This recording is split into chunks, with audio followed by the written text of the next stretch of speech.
বেশিরভাগই থাকছেন খোলা আকাশের নিচে, সবার ভাগ্যে তাঁবুও জোটেনি। কারো কারো ঠাঁই হয়েছে অস্থায়ী আশ্রয় কেন্দ্রে। ভূমিকম্প কবলিত এলাকায় খাবার ও সুপেয় পানির তীব্র সংকট চলছে। মিয়ানমারের শক্তিশালী ভূমিকম্পের পর প্রায় এক সপ্তাহ পেরিয়ে গেলেও মানুষের দুর্দশা যেন কাটছেই না। জাতিসংঘের হিসাবে ভূমিকম্পে দেশটির অন্তত ৩০ লাখ মানুষ গৃহহীন হয়ে পড়েছেন। এই পরিস্থিতিতে রোগবালাই ছড়িয়ে পড়ার আশঙ্কা দেখা দিয়েছে।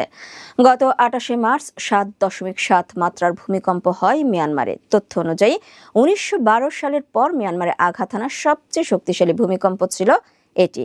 জানা গেছে ভূমিকম্পে ২,৮০ লাখ মানুষের আবাস রয়েছে এমন একটি অঞ্চল ব্যাপক ক্ষতিগ্রস্ত হয়েছে। বাড়িঘর, হাসপাতাল, বিদ্যালয় সহ হাজারো ভবন ধসে পড়েছে।